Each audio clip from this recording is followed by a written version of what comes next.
So 2020 to 2021, I do remember January, February 2020, just being incredibly excited about the year ahead.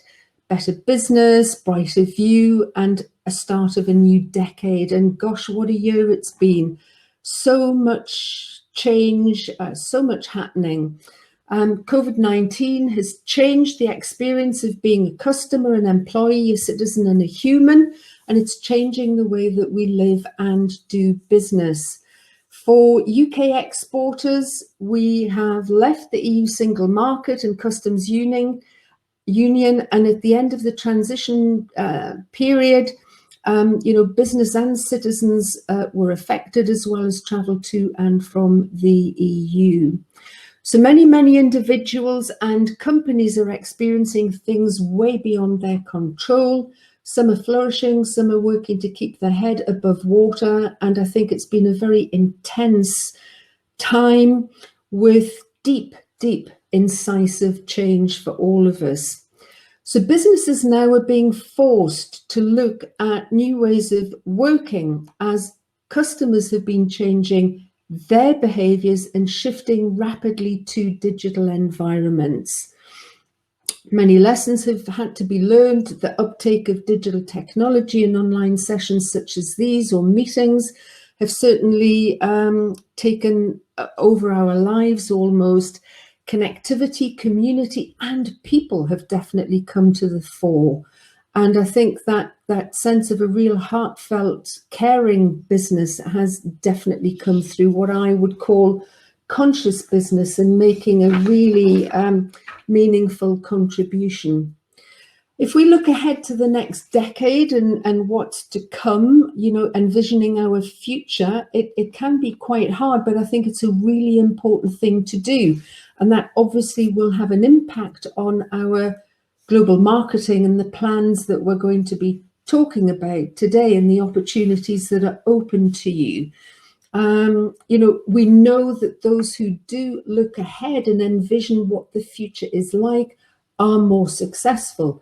Those businesses tend to make bigger, longer term bets, decisions, and they stick with it. And those are the businesses that grow faster and the ones that recover faster when things are in a state of flux. So an important aspect is to think about what the future holds for us and how best to prepare for that, and how we can tap into the opportunities that lie ahead so we can stay well ahead of the curve. And I think there are three things for me that are really important in doing that. One is to always look at things from a customer perspective and really put the customer first, because without the customer, there is no business. And how are their behaviors changing, and how do I adapt in relation to that? The longer view of change, the deeper the patterns, become.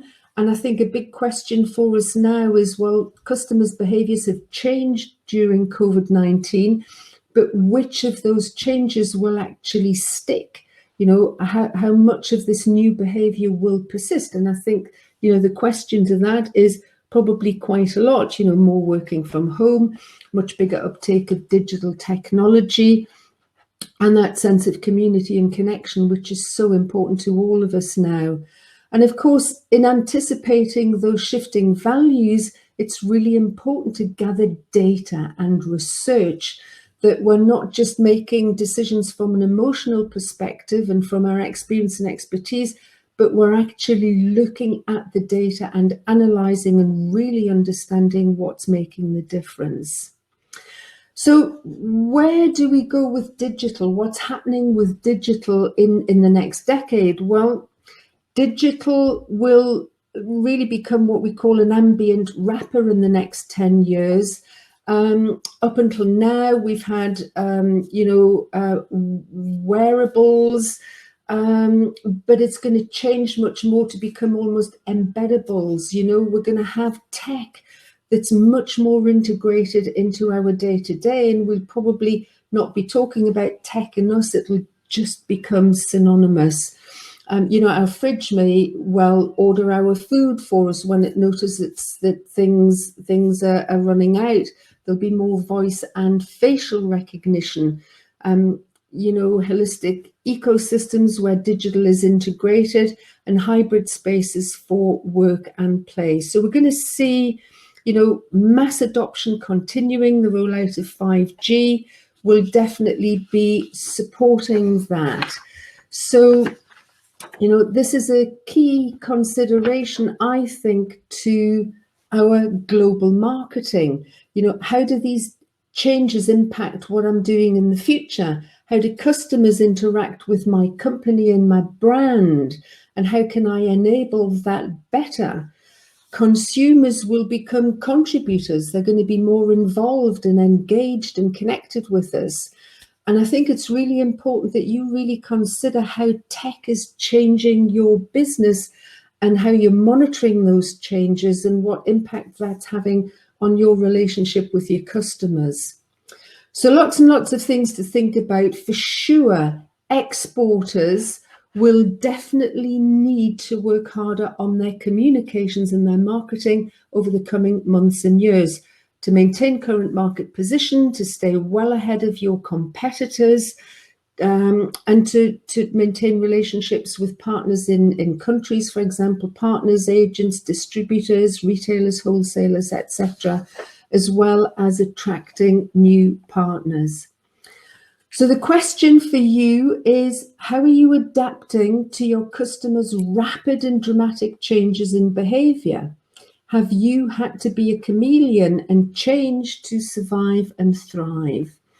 And I think creating that global marketing strategy and your digital strategy within that is a vital tool for any business that is looking to increase international sales, and it applies now more than ever. And I guess that's also the reasoning for creating this wonderful series of 10 webinars and potential one-to-one sessions that you can have. So we'll be able to take a very close look at what is specific and personal to you and help you come up with your action plan, your marketing plan for the next 12 months. So global marketing, what is it? And I think the nicest definition for me is this aspect, or the focus on a product or service, and focusing on that product and service in relation to the needs of the potential buyers in another country. What is it that you will need to do to flex and adapt to people who live in different countries and regions and in different cultures? And in order to do that, you need to have a strong foundation in the UK. You need to really be building your international strategy on something that is solid and working well for you. So there's an aspect of getting it right for the UK first, but there are some key principles in terms of globalizing your marketing. The first is think global, act local. And, there are two key audiences that you need to target when you are thinking about your international business development and your marketing. The first audience are people, and you need to be able to give them the impression that you are a globally successful business, that you can trade cross-border, no matter where in the world it is that you are. But actually, we all like buying from the person next door to us. We all like buying local. How well are you going to look after me? How good is this experience? So acting local is really important. Helps you also to stay ahead of the competition in the local marketplace. So that's your first audience. The second audience are the search engines, and they also need to have confidence in you, in your ability to keep their customers happy, who we share with them, obviously, because they want to return great searches and they want to offer up fantastic websites and a good digital offering. So thinking global, and again, being able to demonstrate that you can, you look after customers from any country in the world and you have a great local offering for them, becomes really important to the search engines as well. So we're really looking to cater for those two key audiences. And it's really important in terms of how you present your offering and your organization to your audience that you very much keep that in mind. The second aspect is that people buy from people that they trust.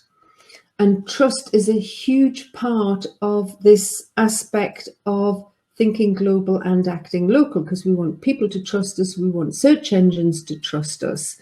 And that will give us the visibility and traffic, hopefully, to our online offering that we want and aspire to. And trust online is a really interesting thing to consider.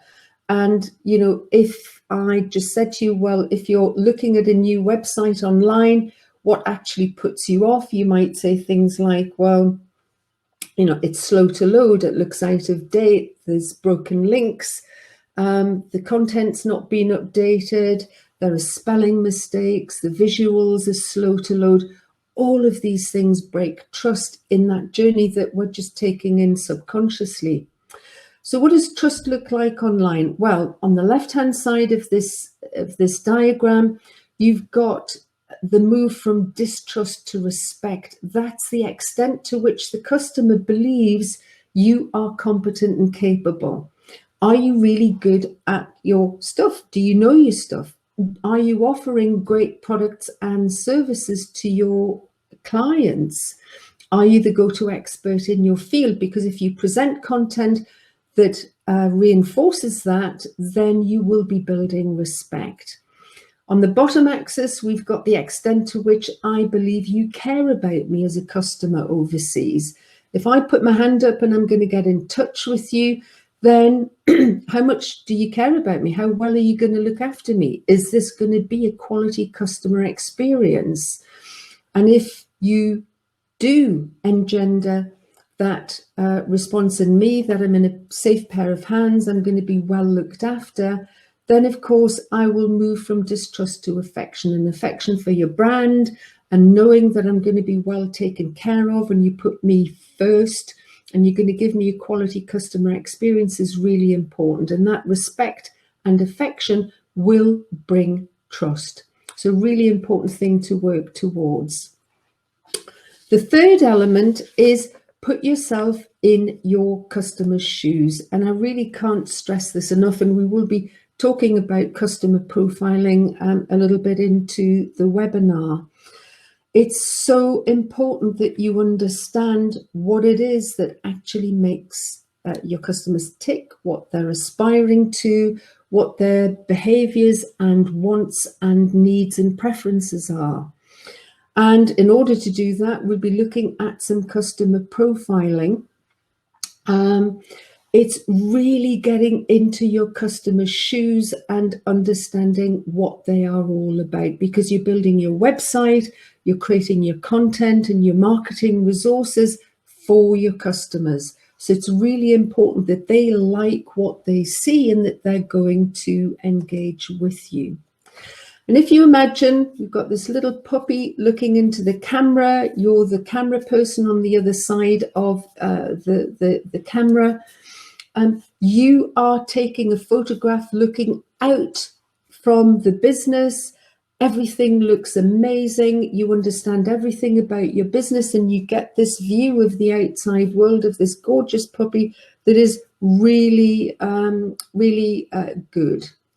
The puppy who represents your customer is looking the other way into the camera lens and gets a completely different perspective on things. They don't necessarily know what your business is about. They don't understand all the ins and outs of your business. So it is important that you communicate effectively to them, that you keep up-to-date messages that are on point, that you make that an attractive proposition for them, no matter which country or culture in the world they come from. Really important that you get strong messages across. And often it's not what you say that it's important, it's the meaning that people take from it. best example of that is George Bush, who said the trouble with the French is they've got no word for entrepreneur. He was trying to look quite smart, but ended up doing the opposite. So we really need to be clear how your marketing and your communications is coming across to all of those different countries and cultures. And we get that understanding from taking a really close look at our customers and researching and analysing, talking to them, and creating profiles that will help us to present the most compelling, relevant, timely offer for them. So I would like to take you into I beg your pardon, there's one more point to make here. When we are online and we are looking at new websites and digital content, the attention span is very, very short. It is 1.7 seconds, according to Yahoo research from many years ago, and that certainly hasn't changed. So it's very short. So in terms of how we are presenting what we do to our customers, we really need to keep those headlines crisp and short and relevant. And in 2 seconds, we can't really read more than 7 to 10 words. And that introduction to your offer is one of the most important things, both in terms of the customer experience, but also in terms of your keyword research and making sure that those keywords work hard for the search engines. So I'd like to invite Amanda, who's looking after us this morning, to share a poll with us now. And what I'd like you to consider is, what is your biggest global marketing challenge? And we've got a number of options here, answers that you can choose from. If you would please pick one of those answers when the poll comes up, that would be amazing. So I'm going to hand over to Amanda now to go live with the poll. Amanda, are you there? Yep, I've made it live, so people are just making their choices.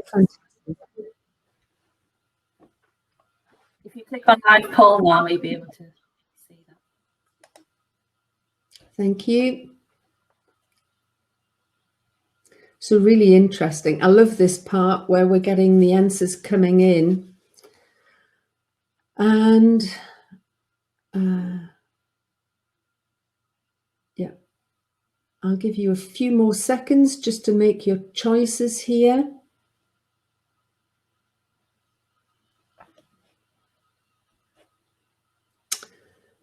So we have here, which is really no surprise. And Amanda, can you make that visible to all the participants for me, please? That's great, thank you. So 33% generating traffic and leads is no surprise. I think, generating new business is the key thing for all of us at the moment. 13% understanding customers' wants and needs and securing enough marketing budget, an issue that obviously challenges quite a lot of us. And of course, that aspect as well of looking at digital and social performance and measuring, how do we measure the return on investment that we are getting from our marketing efforts. And of course, 20%, which is the core focus of the session today, focusing on globalizing and managing your website. So really interesting. Thank you so much for partaking in that poll. And I think it's really interesting just to understand where the attendees this morning are in relation to their own global marketing. So thank you. So an overview of the program for you. We have 10 webinars, and I will be reminding you of these during the course of the session, and we'll have a recap at the end as well.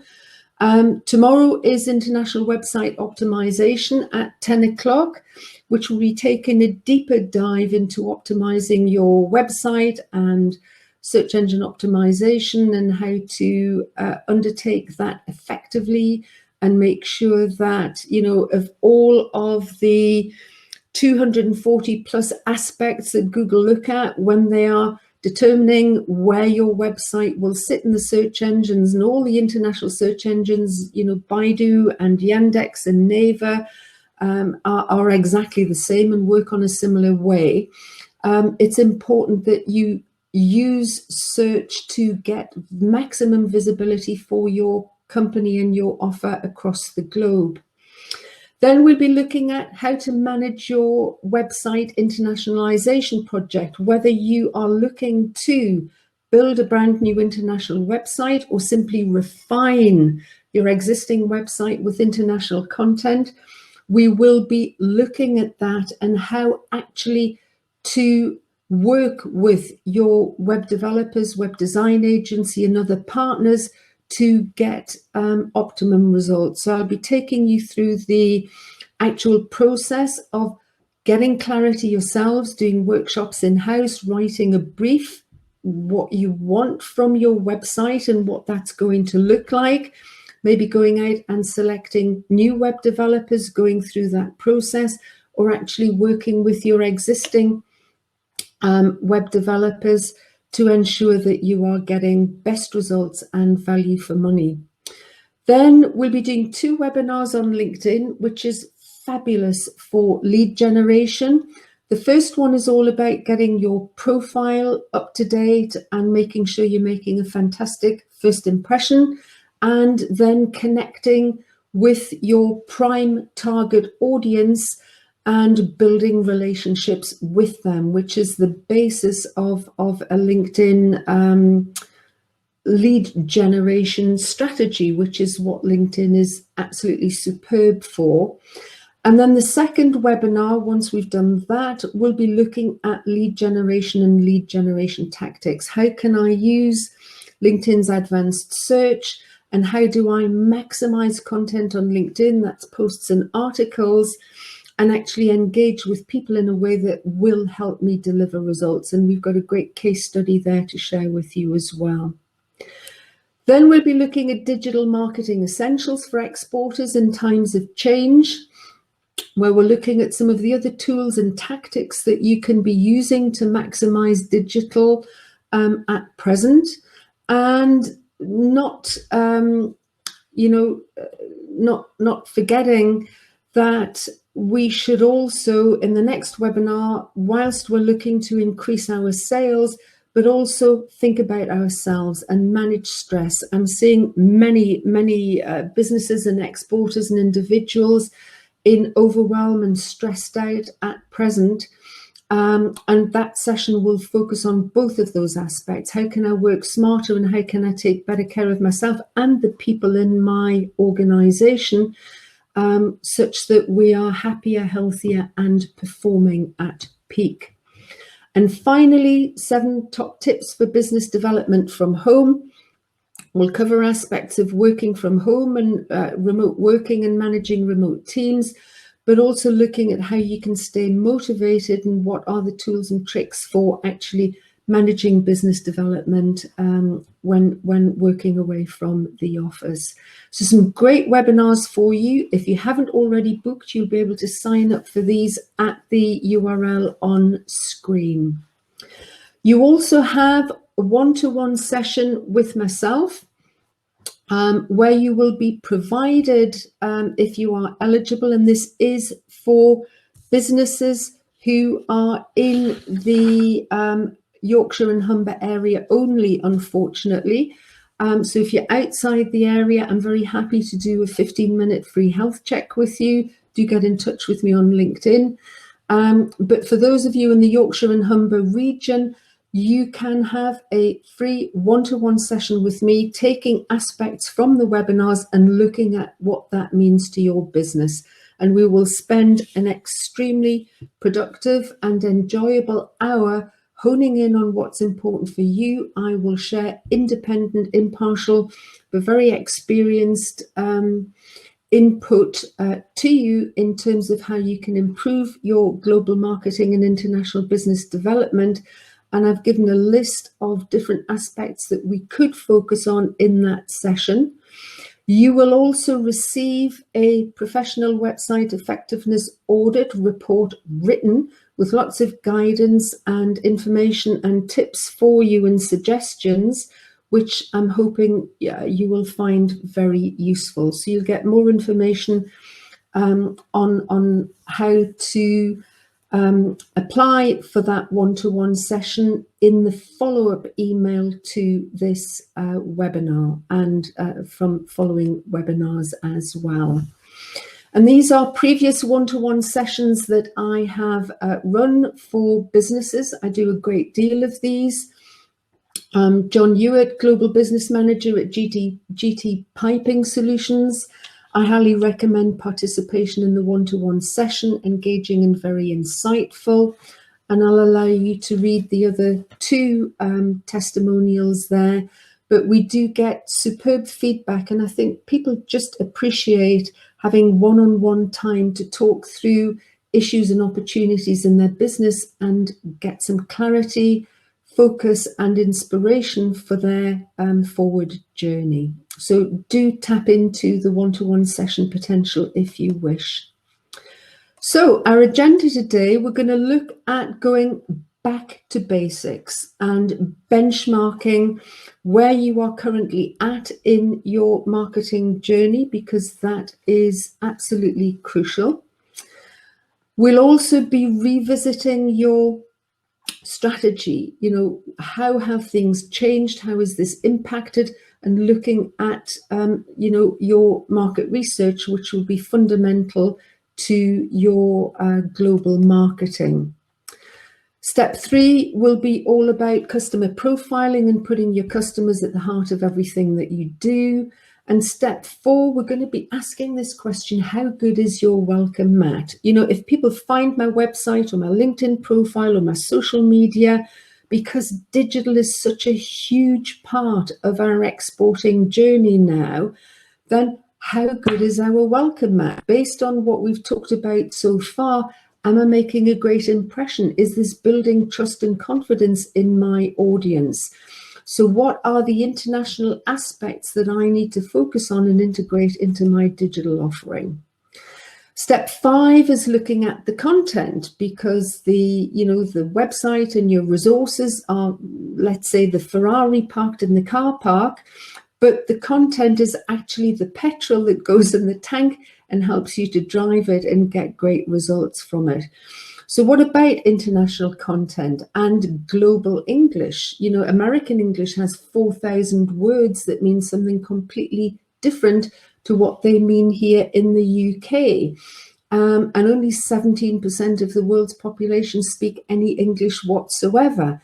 So how can you reach out to people in different countries and cultures who speak different languages and ensure that they will have a quality experience? And I like to say it's all about making you easy to find, easy to contact, and easy to do business with, making everyone feel at home with you and your support and services and what you're offering, irrespective of which country or region they are from. So we'll be looking at how you can do that.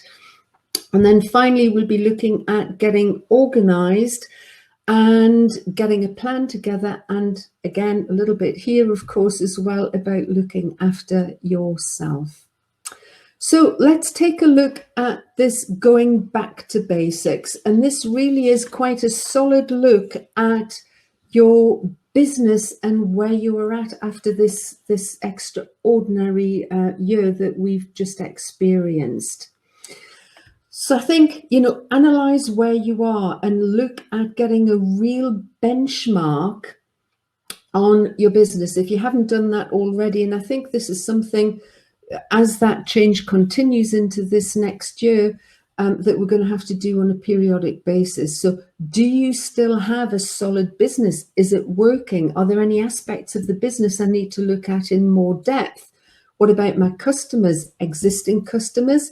Have I managed through my marketing communications, particularly internationally, to retain those customers? And what about new customers? You know, what opportunities are there? What about my products and services? Do customers still want what I offer, or is there an opportunity to pivot and perhaps include things that may be attractive or more attractive to them? Can I, and this is a great checklist for you guys, hopefully, can I embrace digital technology to get better results? You know, how digital are we in our business? Are there more opportunities? What can we do by way of the actual equipment, but also the skills across the team to embrace that and use it to optimum effect? What about in terms of capability? Can I still fulfill? You know, if my sales take off, and this is something quite a lot of my manufacturing and engineering and other businesses are struggling with, you know, can I meet production capacity? If I get a lot more business in, how am I going to manage that? But what about distribution? Can I still fulfill? Am I able to satisfy people who really want to receive goods and services promptly when they want them? Does my price calculation still stack up? When did you last take a really serious look at your competitors and what they're up to and what they have changed? The other aspect, I think, for international, which can sometimes be quite challenging, is, are your payment terms good enough and appropriate? And some of those answers will come out of your customer profiling and your competitor research that you are checking, you know, where your pricing now sits in the marketplace, particularly with currency fluctuations and the changes in how we go about exporting that have ensued from Brexit. And does my route to market for sales still work? You know, how am I getting my products and services out there? Am I going direct? Am I using distributors, agents? Am I using retailers, wholesalers? How am I actually getting my goods out there? And can I actually partner with them to bring in better results? So the other aspect in terms of analysing your business, and if you do come on the one-to-one session, you will get a very thorough website effectiveness audit from me. And I'd be very happy to run another audit for you in 3 or 6 months so you can check how you're doing once you've implemented some of the recommendations. But really, benchmarking your digital presence and performance is quite critical to the results that you will get. Now, this morning, Amanda has very kindly shared a global marketing checklist. Oh, sorry, I think I've just switched on subtitles, which was not my intention. A global marketing checklist for you. How are you doing? Amanda, I don't know, have you been able to drop that into the... Yes, you have. Wonderful. Amanda, if you could drop that into the... I've put it in the discussion forum if people didn't get it on the email. That's fantastic. I thought that's what it was. I couldn't quite make it out from the URL. That's brilliant. So if you haven't accessed that as yet on your email, then you can take a look at it now from that link. And I'd like to invite you just to take a couple of minutes, if you can now, just take a look through that checklist. Click on the link in the discussion forum, take a look at the checklist and just run through it quickly and see where you're at, because the questions almost set the scene for the rest of the webinar. So I'm going to give you just a few minutes to have a look at that, and I'm going to have a drink on my cup of tea here. Thank you, Amanda. Very grateful for you putting that up there for people.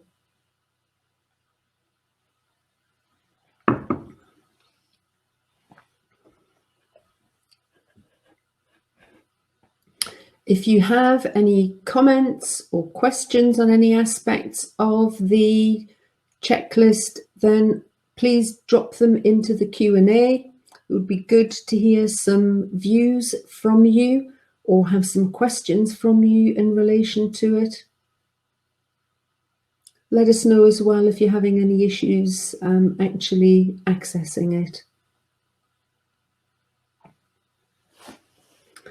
This checklist is a really good one to keep close as well, and I would suggest that you keep that at hand and perhaps run through it again in 6 months, 3 months or 6 months, and just see how things have improved. It's always good to have that benchmark and checklist at hand.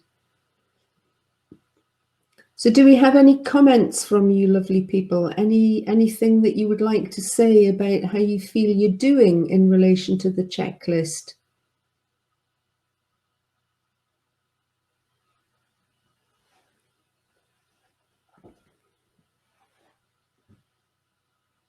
I think people are perhaps still looking through it.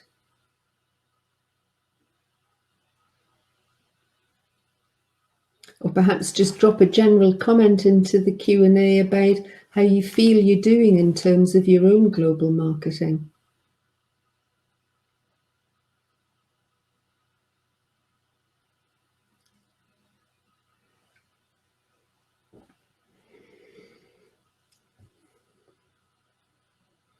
And hopefully you will find it useful to run through that. It looks at a range of different areas in the business. And of course, some of these aspects we'll be able to talk through in your one-to-one session as well, which I'm hoping you will find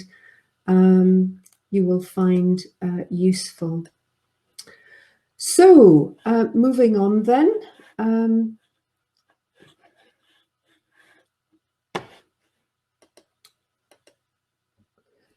Second step, revisit your strategy. And I think this is such an important aspect, to actually go back to basics and take a look at where you were at. And, 5 reasons that you need a new marketing document, essentially, which hopefully will give you some inspiration for actually revamping or writing your global marketing strategy.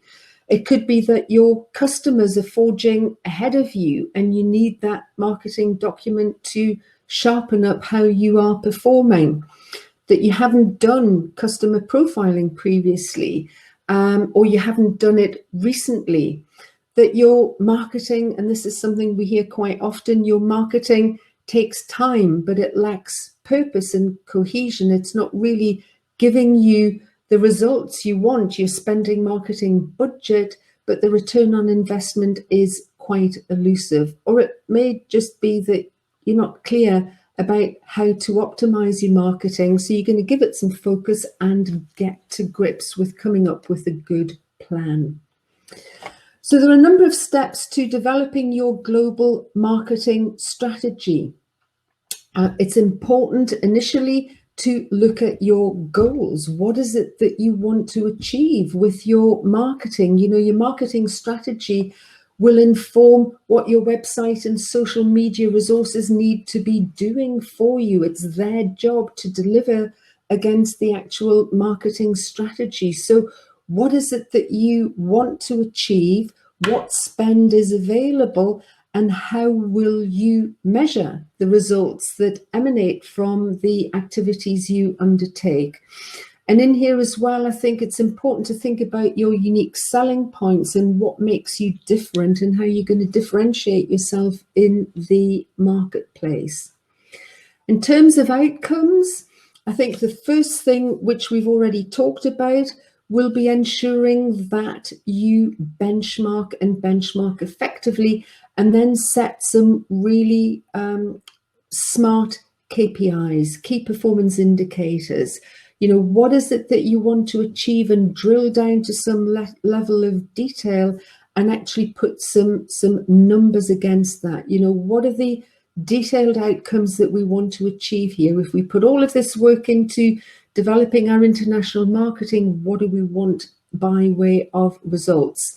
The sales, the engagement, all of those good things. And Another question in this aspect is, who is actually accountable for achieving these results? And I think it's also important to qualify what the benefits will be to the customer of the fruits and results of your marketing strategy. What are the benefits? Because you want to be telling customers essentially what you can do for them and what the benefits are to them, rather than just telling customers what you do and what's on offer. And more importantly, you will need the tools to measure that, which we'll come on to. There is then the importance of planning and looking at some of the key events that will be critical across the space of a year for you, for your competitors, for your clients, and just in the annual calendar, and how you plan those in, both in terms of your marketing activities, but also in terms of other things that you need to do and achieve. Planning, you will need to think about internal resource and what finances do you have available, what budget is there, and how much can you do on that budget. And of course, people and who's going to support you. Are you outsourcing? Are you undertaking this work in-house? Do you need other people to assist, and where might you get that from? And another aspect of planning will also be funding and what might be available. And then, of course, that important aspect of channels to engage with your customers, both existing and new, and what channels do you have available and how will you utilize those? And are there gaps in new channels you haven't yet thought about? So a multi-channel approach will definitely allow you to deliver campaigns on all platforms that are relevant to your customers. And because you've done your customer profiling as part of developing your global marketing strategy, you will understand which platforms are important to them, where they spend their time, how they're engaging, and you will be able to design your multi-channel campaigns for trust, to capture customers' hearts and minds, and ensure that you've got really good engagement going with your users across your website, your blog, social channels, in your email marketing, that you've got the right database with all of the relevant data protection permissions, and you're using paid ads where you need to for maximum effect. And then finally, measurement.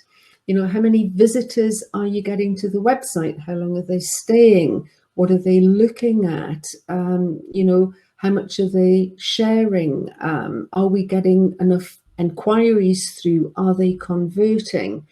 And it's this aspect of your spend and the return on investment. And we often encourage people to look at the cost per inquiry. How much is it costing you to get this new business through? What worked and what didn't work, and actually how engaging is your actual content. So it's all really, really important to do. The next aspect is researching your competitors and researching your marketplace as well. So in terms of doing your market research, and I have got some resources at the end that I can share with you, it is so important that you do your market research, understand where the demand is, in which countries, how it fluctuates from countries to countries, that you understand the process of exporting to that country. And of course, you understand the customers in country and how they do business there and how they want to engage with you. You'll want to look into the payment modalities in country. The Germans, for example, don't particularly like credit cards, but they do like using PayPal. They prefer bank transfers, and different payment platforms will be attractive in different countries. What about languages? Where are they spoken, and how important are they? So all of these elements will go into your market research. And a good way to support you with this is to come up with a set of questions about your own criteria for selecting markets, do your research, and then use that with your market selection. The Department for International Trade have excellent resources on a great Gov website, which you will be able to access. I have that in the resources section at the end for you. But there are other platforms out there like marketselection.net that can help you to do your market research, but actually just resorting to Google can be incredibly helpful in that respect as well. So do spend time on the market research. I will be emphasizing that as we go along. It is very, very important. And again, in terms of your competitors, do take a fresh look at your competitors. Spend some time looking at their websites, looking at their social media, getting as much information about them as you possibly can, and really comparing and contrasting with what you're doing and how you are faring. It's such an important thing to do.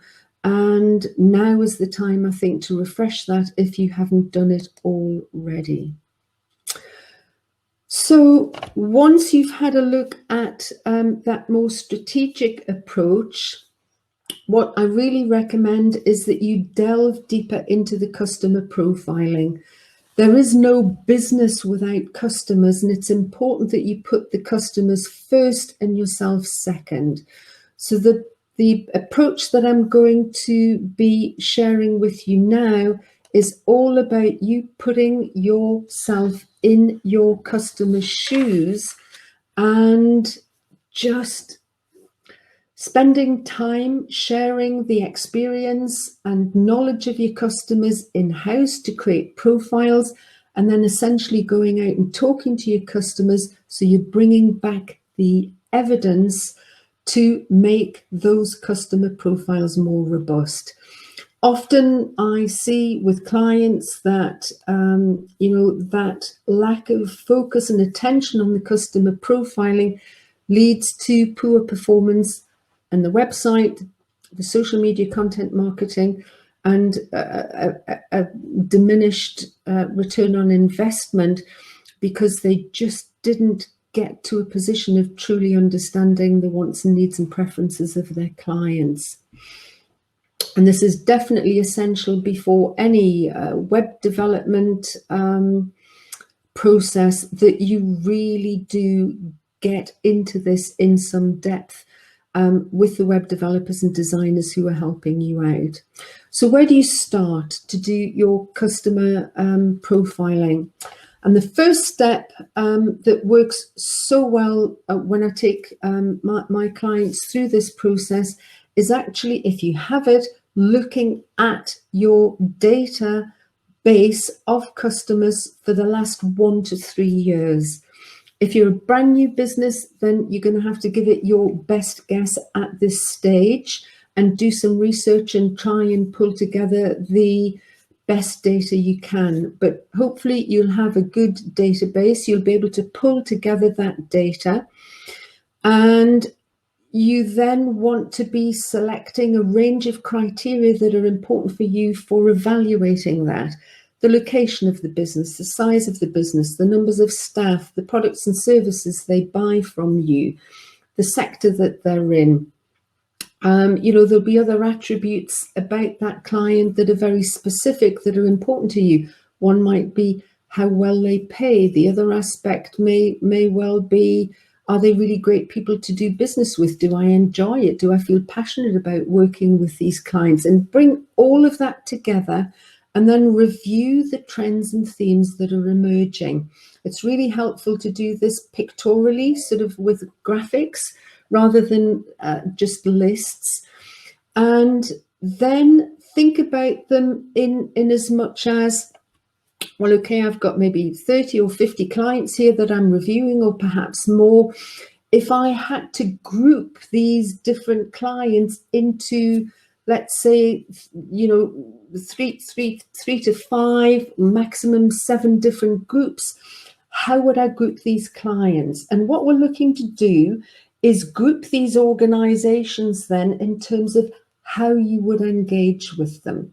So if you imagine there's a room with 100 people in, you've got 5 breakout rooms, the groups of clients go into the individual rooms and you go in to give a presentation on your company where you need to change the tone, the approach, the messages, the evidence, the testimonials, the way that you are communicating with the client, that needs to be a separate group. And what these groups help you to do is to start differentiating on your website, on your social media, and in your marketing and communications, different ways of engaging with these clients. And they can be catered for in one marketing strategy and one website, but you need to be clear so that you can target them and make them feel understood and cared for. So what I'd like you to come out with is around 3 to 5 core groups that are the most important ones for you, and you will be focusing on them. So let's say 5 groups of customers have emerged for you. Some clients like to outsource this work, but I would strongly encourage you to do this work yourself, because whilst you're reviewing your customers, you will just see so many different things in that analysis that are beneficial to you. It kind of refreshes it. I think generally we tend to remember the really great customers and the customers that really weren't that great, and all of the customers in the middle just tend to be a bit blurred. So this really helps you to get clarity and refresh your thinking about the clients that you have. There may also then be some gaps emerging. You know, there are new client groups that you could target, sectors, markets. There are clients that you haven't really engaged with yet, and bring those to the fore as well. You then want to be asking yourself the question, who is the key decision maker in each customer organizational group? You know, if I could go into that company, or if I could engage with that client, who is the most valuable person for me to talk to? And if you are B2C, you will undoubtedly be thinking about, well, who is my key demographic? Who is the customer that I would really want to engage with? And this profiling work really does help you get to grips with that. So what I like to use when I'm doing the customer profiling, because it helps, and they're free resources that are available to you, I use, and I've refined them, but as a basis, I use resources from HubSpot, and the URL is coming up shortly. That's Hub, H-U-B, and then Spot. And they have PowerPoint templates, and this is an example one that they provide, and then they have the empty templates for you to use yourself, with lots of description, B2B and B2C, on how to do your customer profiling effectively. So here they've taken Sally, the head of human resources, and they've looked at her background, you know, demographics, male, female, what age is she, you know, her identifiers, how does she prefer to communicate, what tone and approach does she generally use in conversation, you know, does she like hard copy, or is she very digitally savvy? So all of those different things that make up her personality that you can really understand. You know, if you were to walk into a meeting with Sally and said, what are the top 3 things that you want to deliver this year? What would those goals be? And if you were to say, what are the things that you are most worried about? Then what would they be? They are such important questions. Asking those questions, you then understand what are the most important things on their mind that they need to deliver this year. And once you have that, you really begin to understand how you can craft marketing and communications to capture their attention, what is relevant to them. Once you have that information there, and this is all working on your experience and expertise, The next question then is, well, what can we do to help them achieve their goals and to help them overcome their challenges? And you can start to craft messages, I've already mentioned it, that explain what you can do for your customers rather than just telling them what you do. And it's explaining it to them such that you're emphasizing the benefits to them rather than just telling them what it actually is. So that makes a big, big difference. You may have real quotations. I did a big piece of work for a clothing retailer, and they had collected all sorts of quotes and testimonials from their clients after the sale, but also on social media, which was really invaluable. And you may then also know about common objections that come up in the sales process. Why wouldn't you buy our product or service, or why wouldn't you engage with us? And of course, once you have those objections and those wants and needs, you can start to craft a compelling marketing message. Where is the focus of that marketing message, and how do I craft an elevator pitch that meets all of these core criteria? So it's a really, really invaluable process to go through, and I would encourage you to access the material. If you can't get the URL jotted down, don't worry, just put HubSpot customer profiling or buyer persona research, and it will bring up some really, really helpful information and templates for you. Now, that is all terrific work to be doing. However, it is all based on your experience, your assumptions. So it's not necessarily rock solid. So what I recommend that you do after that is to interview and refine what you are doing. And I like to select 2 to 3 customers from each group, prepare a set of questions in advance to support the conversation, not a script to read out, but just prompts to remind you as you're going through the interview. I generally allocate no more than 20 minutes, agreed with the client, stick to time, and I ask for permission to record this session, which is secured in writing. And it's just amazing. And once you have that interview, you can go back to the profile and refine it with some solid evidence. So this is really valuable work to undertake. It just means that you're working less on assumption and more on hard evidence. The interviews, if you transcribe them, and there's some great transcription software like Otter AI I use, and there's various different ones where it's free. You don't have to pay necessarily for premium, but you can then elicit from those keywords and key phrases invaluable for your market, for your marketing and for your optimization. You'll get testimonials and case studies. You'll understand their pain points and opportunities and what you can do about them. You'll know their communications preferences. What are their social media habits? Where do they hang out? What time of day? So when you come to thinking about, well, what am I going to produce and which channel should I put it on and what time of day should I post and how often and what topics are they going to be interested in? What's the right tone and approach? You have all of that information from this customer profiling. It's worth its weight in gold. It really is. And it will just give you such clarity and such confidence and inspiration in your marketing. And when clients go through this process, often they will get more business from their customers because they love being involved in the process, and you can also ask for referrals. So please take the time to do this. We like to develop, and this is just an example that we've completed with an organisation here in the northeast of England fairly recently. We like then to complete a customer profile. It'll either be just a generic image that we use that is typical of that person, or it will be an actual customer who typifies our ideal customer.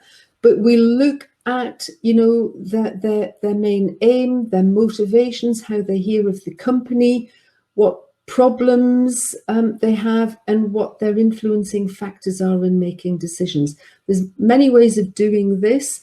There are many examples of customer profile templates on the web that you can look at, but actually getting those up and visible and focusing your entire global marketing efforts around these profiles will be extremely productive, I am most sure. So that was the section on customer profiling, step 3. Now we're going to delve into this aspect of how good is your welcome mat. And if you are focusing on raising awareness across the globe of your company, your products and services, and actually getting more traffic, more inquiries, and more sales, you need to realize that there is a different search engine pretty much in every country across the globe. So if you are targeting China, it's not really much use looking at Google, because they only have around 6% at present of the search market there. Yandex in Russia have about 60-odd% of the marketplace. So you need to understand where in the world your clients are and how you can work with search and search engines to best effect. We will be delving into that deeper, into all of these aspects deeper in the ensuing webinars, but particularly the website and optimization ones. Tomorrow is the next one. So there is a 3-step global digital strategy that we recommend that will support this. And actually, it's just nice and simple. It's a way to sort of take all of this, which might seem somewhat overwhelming, but actually you can take this on a very simple step-by-step basis. Step 1, take a look at your digital resources and your digital strategy, your website, and make sure that you get it right for the UK first, that you've got a UK website in UK English that is well built and it is well optimized and it is delivering for you. That provides a solid basis to then look at this aspect of thinking global. You may want simply to add an individual page in your UK website that says international or global, and you share some information there about how clients can engage with you if they are in different countries or cultures. And that's a really simple and easy first step to take. You might want to internationalize the whole website, and there are different aspects that go into that. It's bringing in content that talks about doing business in the UK, but doing business internationally as well. It's taking care of your language, because you want to use simple English that's easy to understand, because many people who have English as a second language will be accessing your resources. And it also means being mindful of keywords. I mentioned there are 4,000 words in American English that are different to UK English. You know, we talk about a flat or an apartment. They talk about condominiums. So you've really got to be careful which words you choose. One company we worked with was selling accessories for motorbikes. They were selling mud flaps and didn't realize that they call them rear huggers in the States. Once they changed that in terms of their keywords, they made nearly £76,000 worth of sales in the following 3 months. So really important to get that aspect right. And I do like to say to clients that, you know, writing in English, what we call international English or global English, almost treat it as a second language. The other element that is really important to bear in mind is that if you do want to introduce languages to the website, and there are compelling reasons to do that, then you need to take a close look at your English and simplify it and reduce it down if at all possible, because less is more. The simpler the language, the easier it is to understand. It's still extremely effective. I mean, Mark Twain said I would have written less, but I didn't have time. It can be time consuming, but you also then need to take that to translation, and you will be paying per 1,000 words for the translation. So you need to make sure that it is efficient and gets strong messages across and isn't going to be overly expensive to get translated. So that's thinking global. The third step is then acting local. And here you may want to introduce either country or language pages with foreign language content.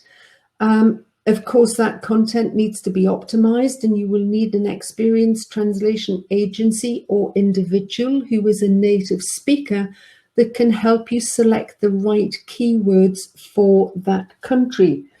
If, for example, I take my mobile phone here, in Germany, it's called ein Mobiltelefon, but they don't use that word. In Germany, they use an English word, they call it a handy. If you don't know that, you're not going to sell any mobile phones in Germany. So you really need to understand what is correct translation, but also the local and regional variations and culture and adaptations. So it's important to get both aspects right, particularly for your search engine optimization. Then you can start considering, well, I've got these country and language pages, just one or two, they've worked really well. I'm now ready to develop a dedicated local website for that country. So a German website on a .de domain name, where you would need a business presence in country to actually purchase that. There is a great website called 101domains.com, where you can find out all of this information, and you will need to do some local marketing there, where it's great if you've got partners in country who can actually support you with that, and you can do joint marketing efforts that will be to mutual benefit. So 3 steps: get it right in English first, think about introducing international English, maybe just a page, or looking at internationalizing the whole website, and then just adding individual pages in languages, either targeting countries or languages.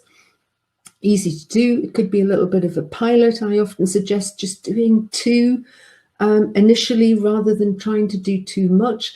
And then if you've got a good business case, the return on investments coming in, you can start to look at doing a dedicated offering.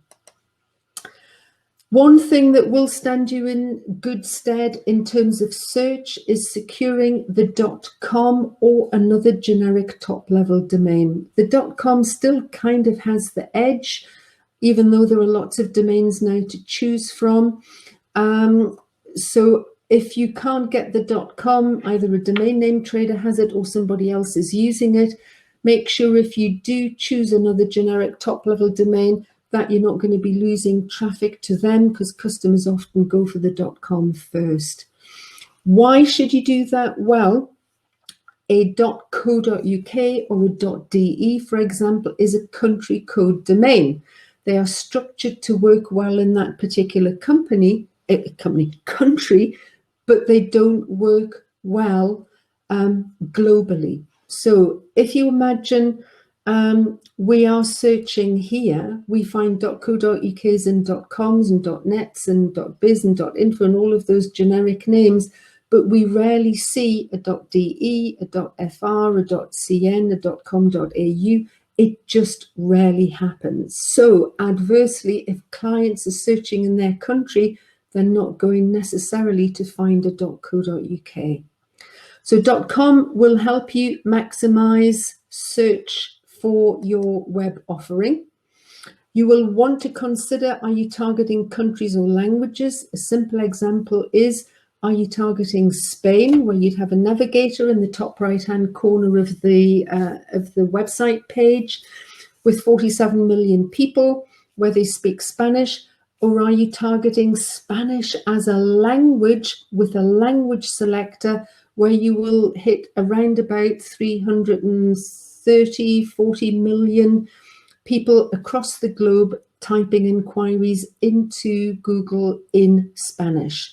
Very different Spanish between North America, where 50% of people on the west coast of America speak Spanish, Latin America, or Spain. So there's some considerations to take into account here. Do not use flags for languages, because if you put the Spanish flag up there, the people in North or South America won't feel particularly understood or well cared for. So that's a key aspect of your digital strategy. You can then, as Tetley have here beautifully, present the different countries and cultures that you have on offer on brand. And I do love this cup of tea aspect that they have included in order to differentiate the USA. And we'll delve into this much deeper in the web optimization session tomorrow.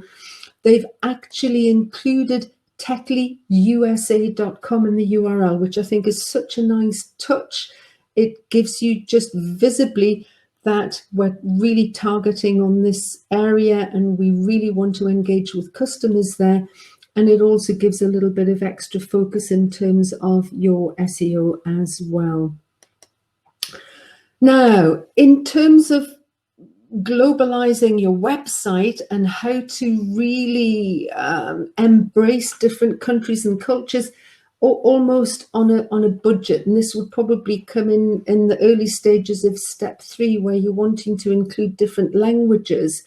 You can use the same template that your web developers have designed for your website and simply take out the content and put in fresh local content. So here we have a website for the UK. It's got a local telephone number in the UK at the top and the British flag in the wing mirror. Here we've got the German telephone number at the top and the German flag in the wing mirror, with German translated content replacing the English. Here we have the French offer, and here we have the Belgian offer, where there are 2 different languages on offer, Flemish and French. So they've put a second language navigator in here. But you can see the template has not changed at all. It makes it relatively easy, even if you wanted to do just a landing page for a particular country or language. It's just a nice, simple way to start you off on that journey. That would be set up undoubtedly on a .com, so mycompany.com/Belgium or Germany or such like, as what we call a subdirectory or a subdomain within the actual website. So really nice and easy to do. The HSBC here have built a dedicated website for each country. So here you'll see the offer for the UK. That's Australia, this is Germany, and here we have China, really busy. So you can see all of them looking really different. Chinese like sort of busy and full of content with whizzy bits. HSBC almost looks more like a lottery or a bingo website here, but they're adapting to the local culture. And here we have the United Arab Emirates website in English, because only 19% of the audience there actually speaks Arabic. But if you click in the top right-hand corner, you'll see we have a right to left reading template. And if you are focusing on Arabic countries, that's something to take into consideration where you will need to adapt. The other aspect in relation to websites, and here we've got the BBC website in English, is that you would also need to think about adapting the content in the background.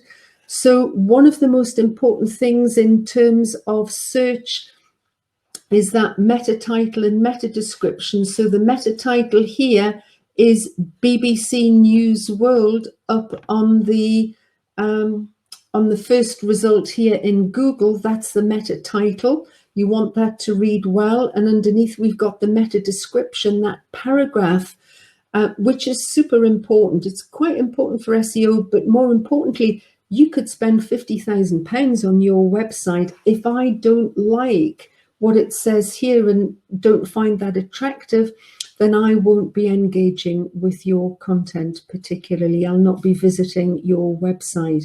So these need to be translated as well. These are this is information you input into your content management system when you're loading up the website content, and that's what it looks like here. If you have Arabic pages, obviously all of that, what we call metadata in the background, needs to be translated as well as adapting the template. So here we've got the BBC metadata in Arabic. The meta title and the meta description need to be translated as well. So there's quite a bit of a process to go through there, and you know, to enable you to access this information or create this information and then get it translated. So we will be focusing on that in part tomorrow in the optimization one, but in Digital Marketing Essentials, I will be focusing on that as well. So your International Website Optimization Masterclass is taking place tomorrow, the webinar, from 10 till 12. You can still sign up, so please do join us. There'll be lots of great information in there for you. So in terms of how good is your welcome mat, one of the key things, whether it's B2B or B2C actually, is actually maximizing your LinkedIn presence. So I'd like to spend a little bit of time now just giving you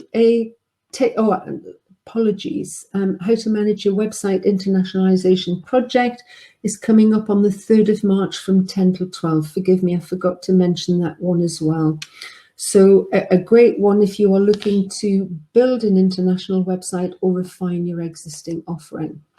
So LinkedIn. So let's do a deep dive into LinkedIn now. And it is such a potent resource. Let's just consider the fact that, you know, 90% of prospects have already made their mind up about you and your product before they even consider connecting with you. And LinkedIn has to be one of the best optimized resources on the web. It's also very personal and people are going to be able to check you out. The other aspect with LinkedIn, of course, is that businesses, no matter where they are, tell me that generally 80% of their new business comes from word of mouth, recommendations, referrals, and repeat business.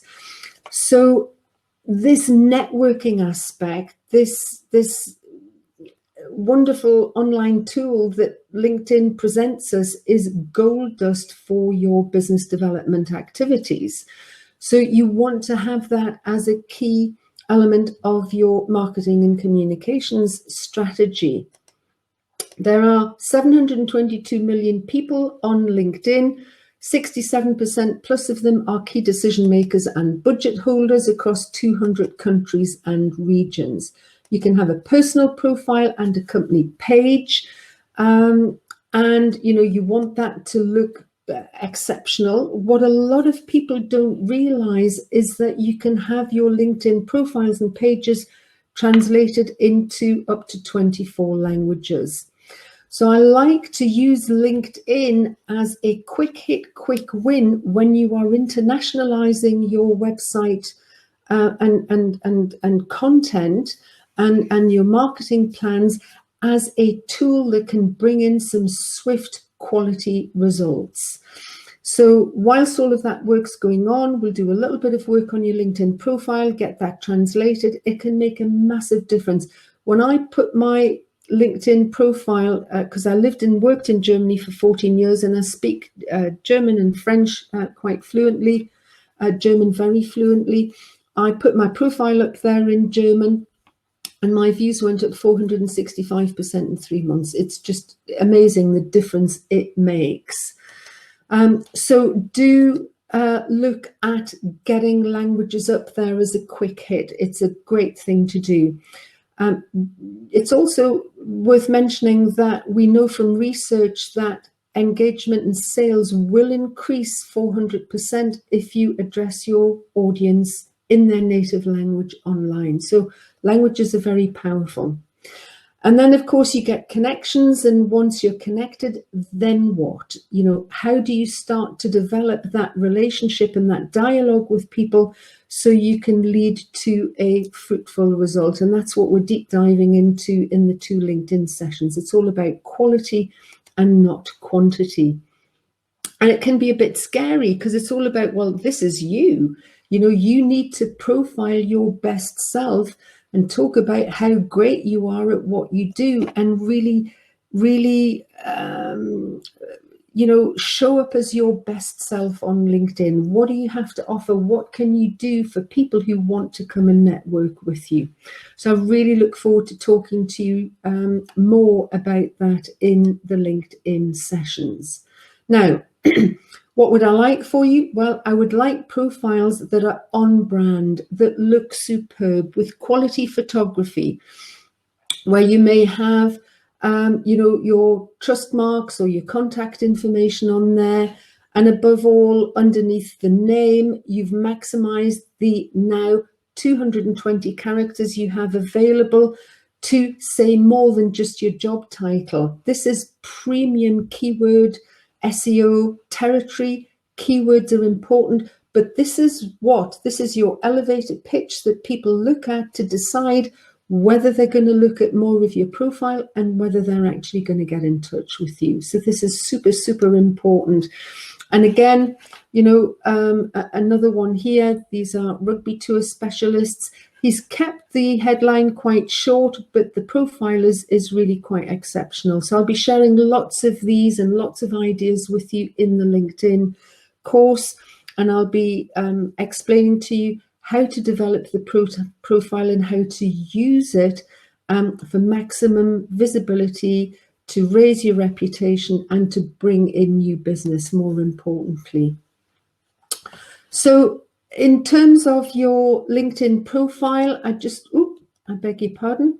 I just wanted to show you how you can add languages. It is super simple. Top right-hand corner, there's a globe. You click on there. It brings up the language selector. You click on add a profile in another language, and you have 24 languages here to choose from. LinkedIn essentially clones your profile, and you drop in the translated content, translated by native speakers, and off you go. It's really super easy to do. The more work is entailed in getting your English profile up to scratch, but by the time we finish the webinars, you're going to be firing on all cylinders. You'll be ready to go with some great content there. Now, LinkedIn making a great first impression, 4th of March, 10 to 12. So please do join us. If you can, please do both sessions, because you know, it's a 3-step process. The first steps in the webinar 1, and the lead generation tactics specifically in webinar 2, but they're not going to work unless you've done steps 1 and 2 properly.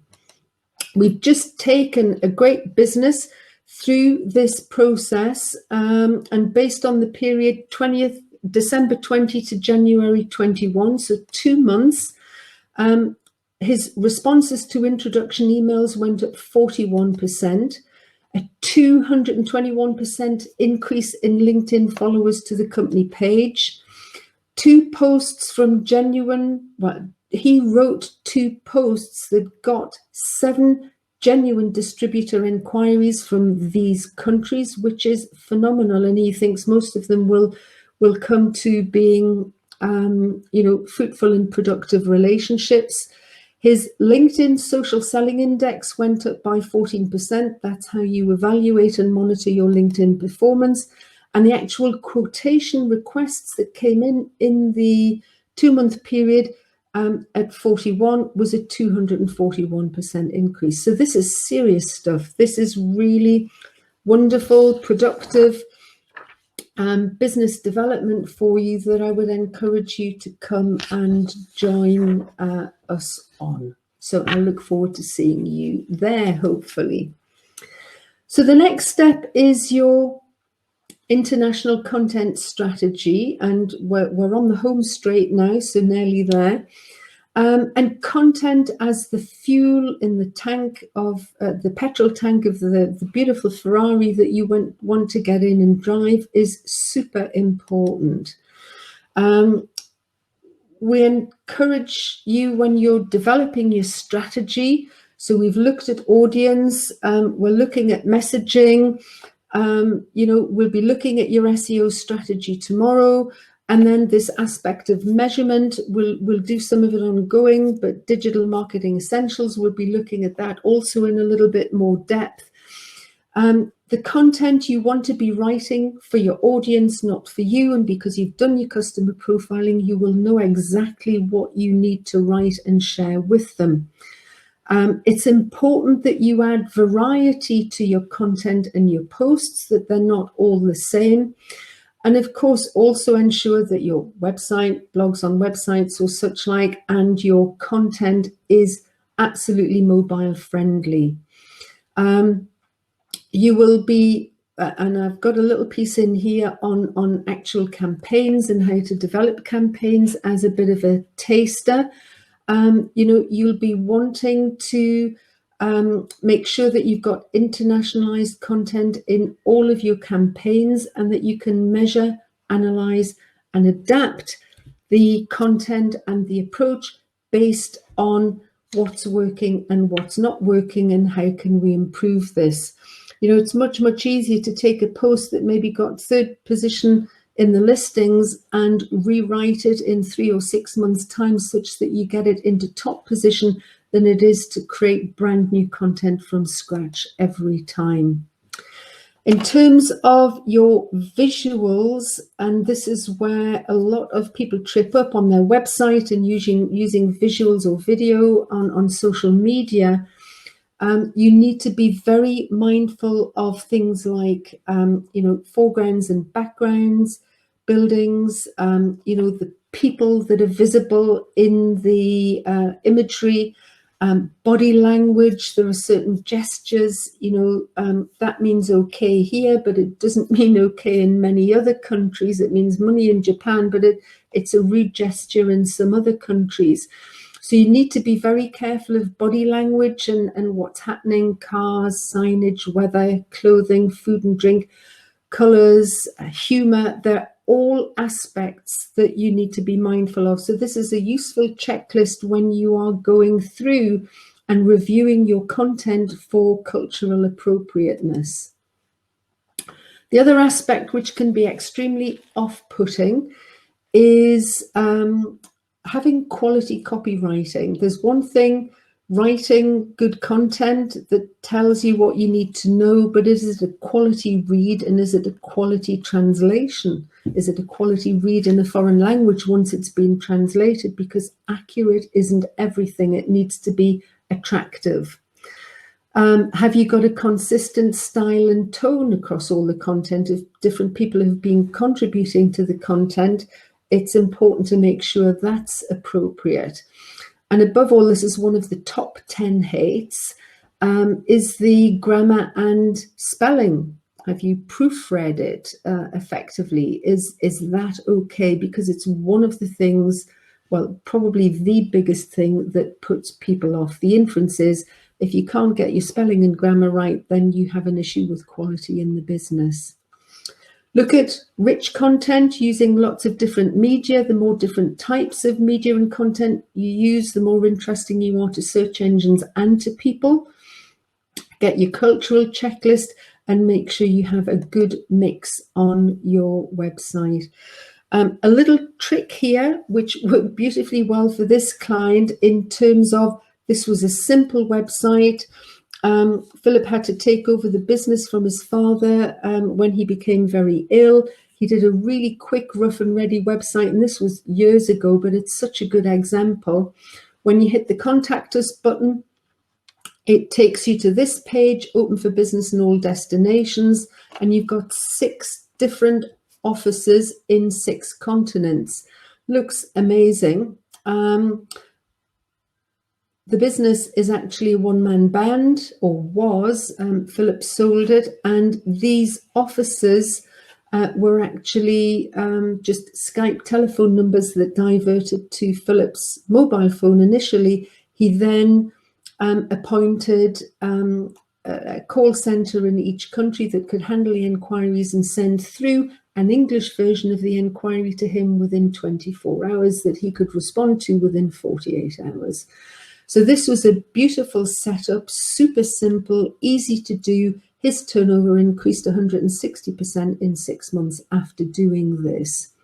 So again, there are tricks in terms of the content that you can adopt that will just make sure that your global marketing is working harder for you and delivering more results. Your cultural research will also be very, very important. Many organizations fall foul of this. This was a company targeting the Middle East. They'd forgotten on their websites and in their brochure that they had a wine rack and a bottle of wine or a glass in pretty much every picture, and they were just too close to it. They didn't realize, it's not that they didn't know, it was something they didn't think about. This was a famous campaign, sunglasses campaign years back, where they had the sunglasses on different animals, and of course dogs and cows and such like are either seen as unclean or revered in certain countries, and you wouldn't use them for marketing objects like this. And in Indonesia, Pepsodent didn't do their cultural research properly and did their advertising and marketing campaigns around getting gleaming white teeth, not realizing that they chew the betel nut to make their teeth go black because they find that more attractive. So it is super important that you get down to your cultural research. I've pulled out what is a list of relevant resources that can help you with this. Quintessential is a great resource, very up to date.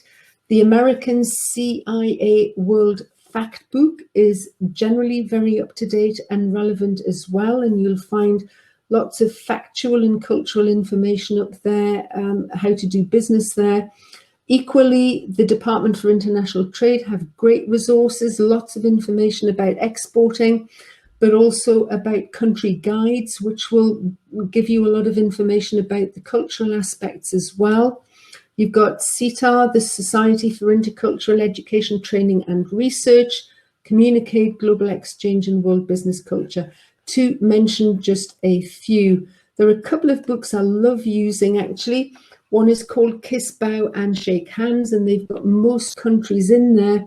And another one called Mind Your Manners, both very easy to find, very well-known books. You'll be able to find those online quite readily. So they will help you with your cultural research.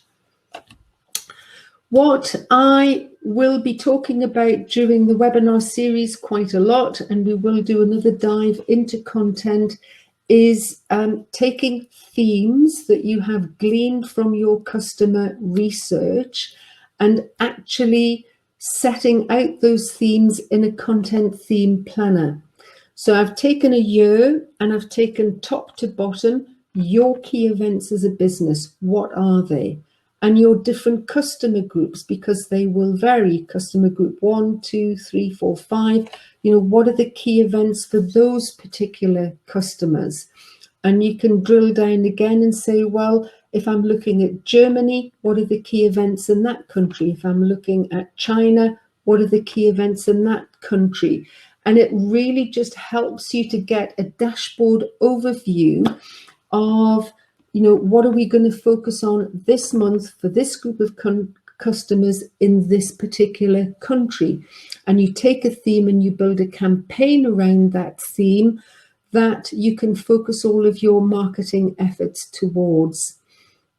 Content contributors are also really important, and can you identify content contributors? Good thing to do when you're doing your customer profiling, who will help you to generate quality content, even user-generated content, which can be particularly compelling.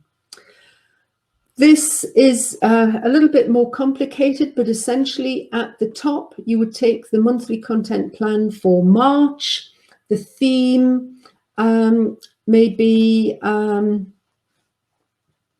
Easter's coming, and what that means, a break. But if you're in the food and drink sector and selling chocolate, it's probably a pretty important time. End of lockdown might be another theme. And you will take that theme, and based on the topics that you determine, the key points within that theme, you will write an article and publish it on the website. And then you'll take snackable chunks, aspects of that article, and you will focus your social media activities, your LinkedIn posts and articles around that theme. And I've broken it up week 1, week 2, week 3, week 4, just to make it cohesive and coordinated, which is getting your content to work the hardest for you that it possibly can. And of course, not forgetting with each piece of content, what's the call to action? Now that the clients have read that article, that post, that blog, what do you want them to do? And make sure you've got a really strong call to action in there as well. So I will be making these templates available to people. If you want, drop a note into the Q&A, or you can ask us through LinkedIn or by email. But if you are keen to have these resources, they'll be available in the follow-up webinars, and I'm very happy to share them. Content variety for better results, absolutely. And this is just a list of all the different types of content.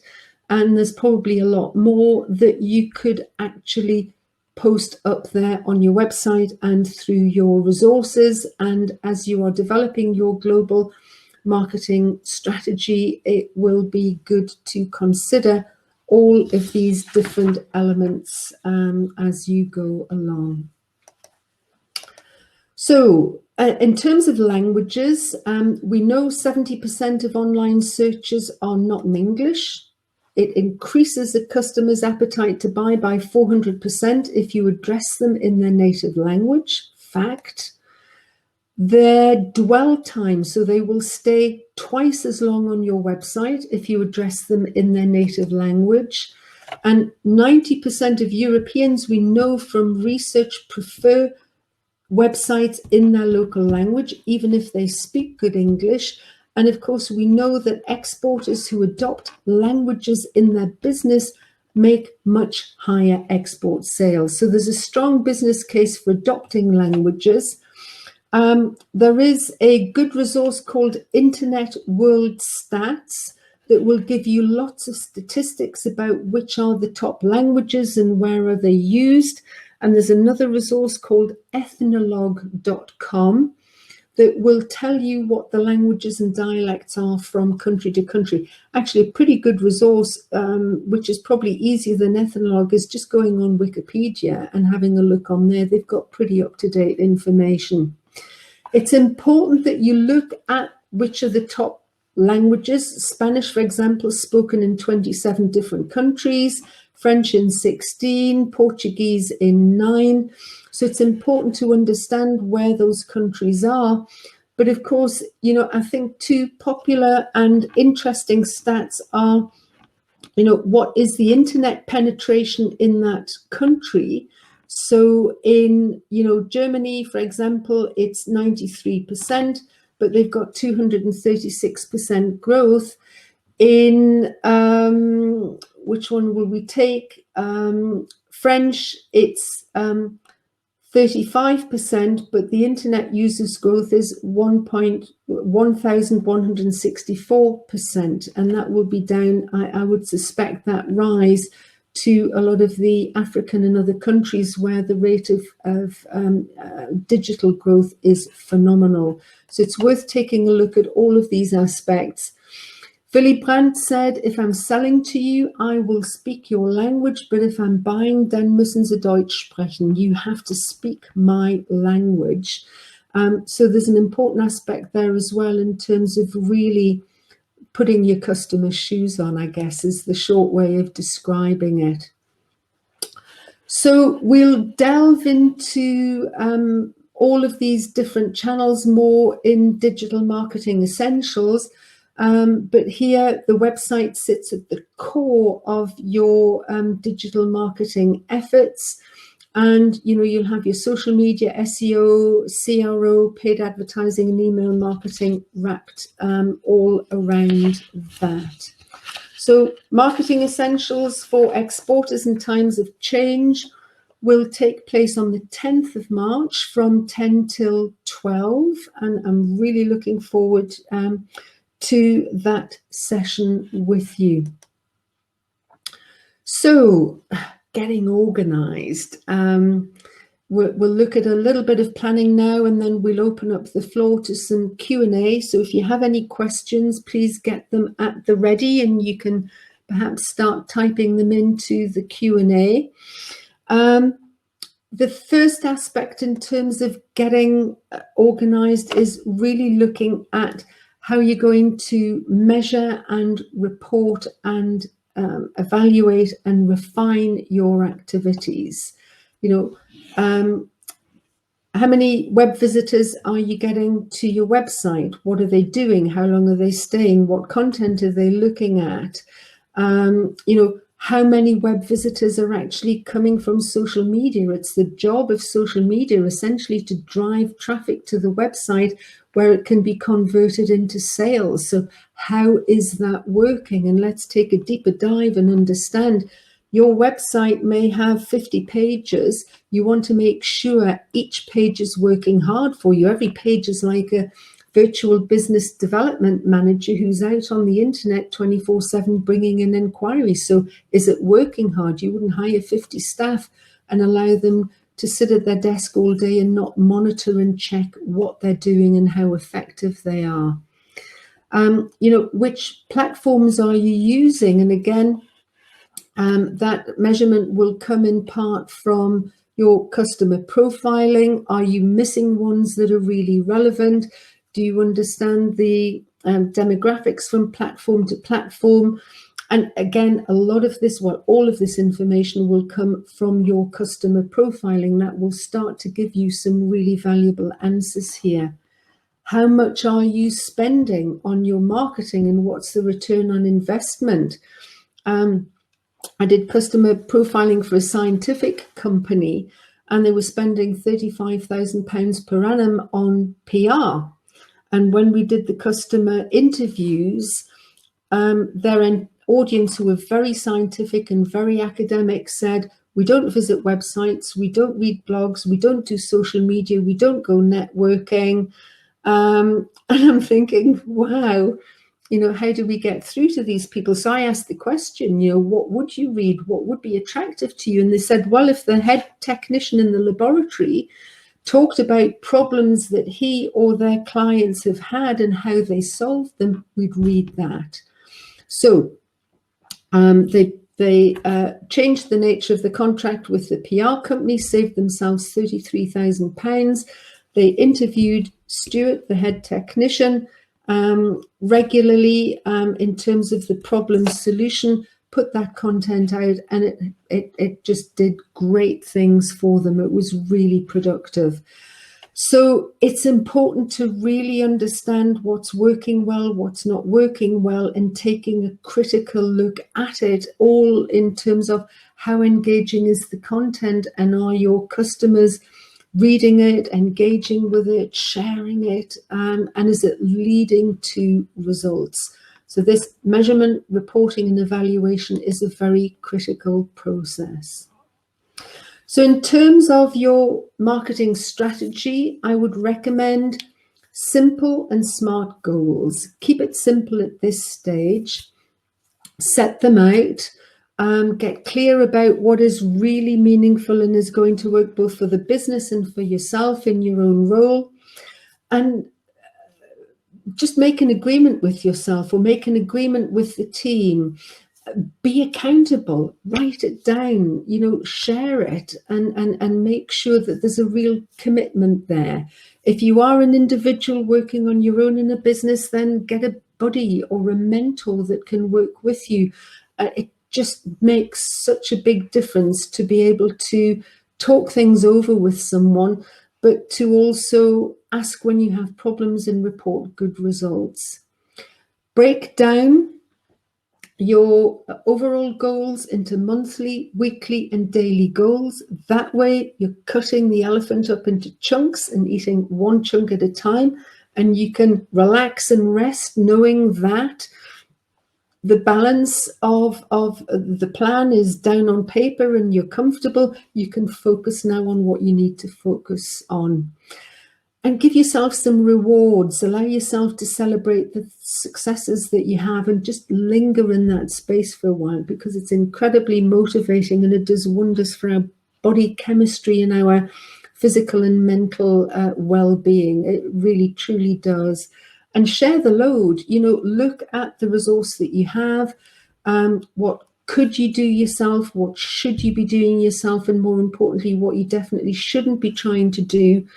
And who can deliver that work for you.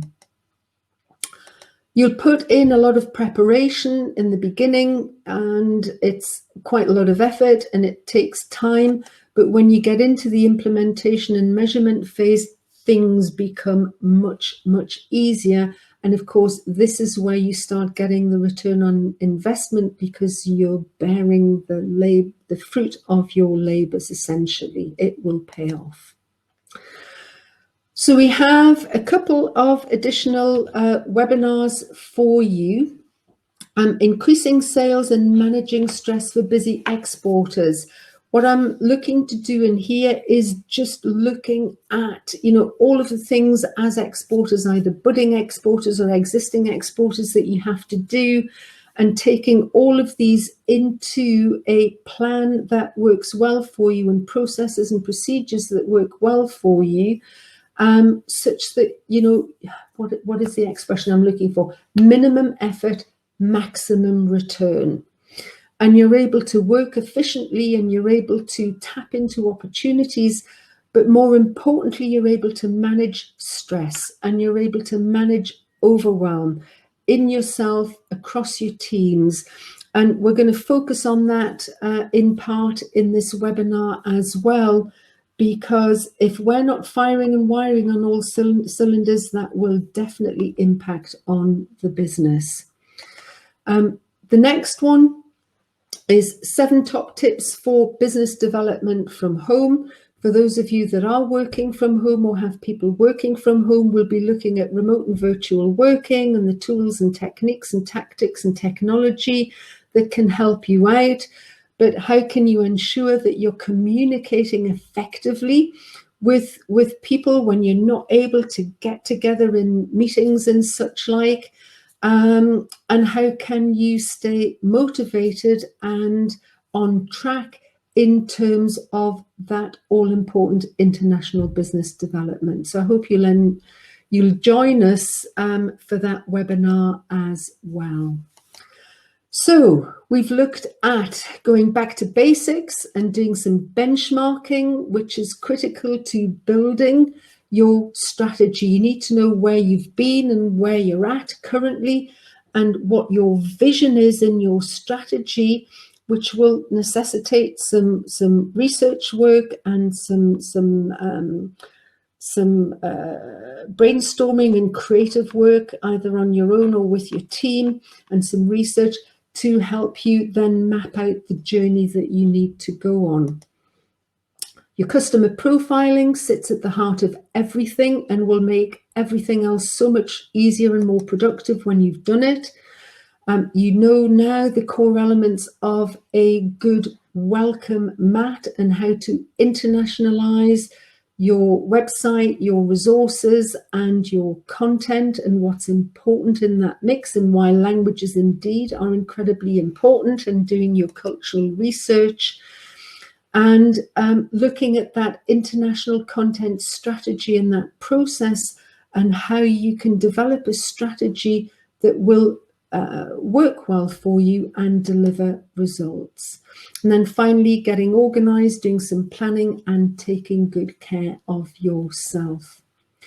So I truly hope that you've enjoyed that and found it useful.